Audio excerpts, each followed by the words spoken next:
kusaidia, yamkini ukalibeba likawasaidia na wengine. Karibu baba askofu.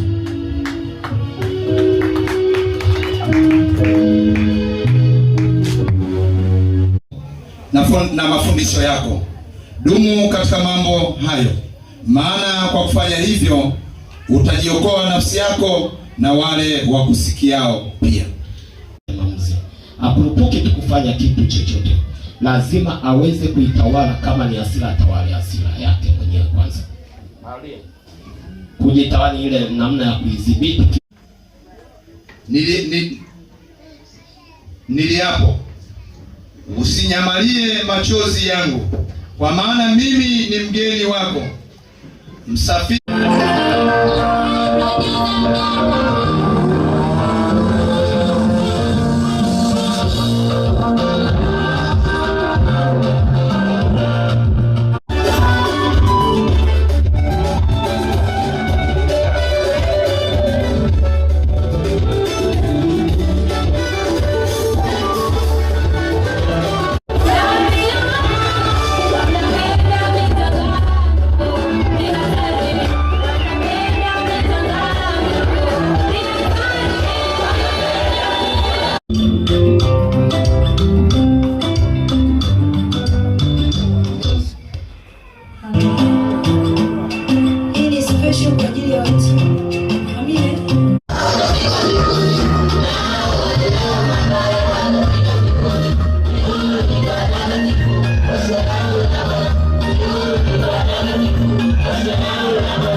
Asante.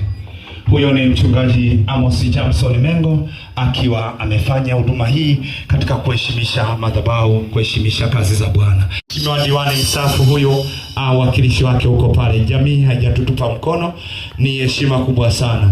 Lakini pia katika mialiko iko mialiko namna hiyo, patenzio namba 58 Mwamba Mawe,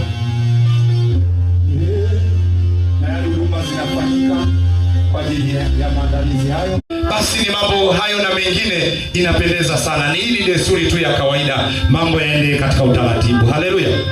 Ndio. Basi nichukue nafasi hii kwa ajili ya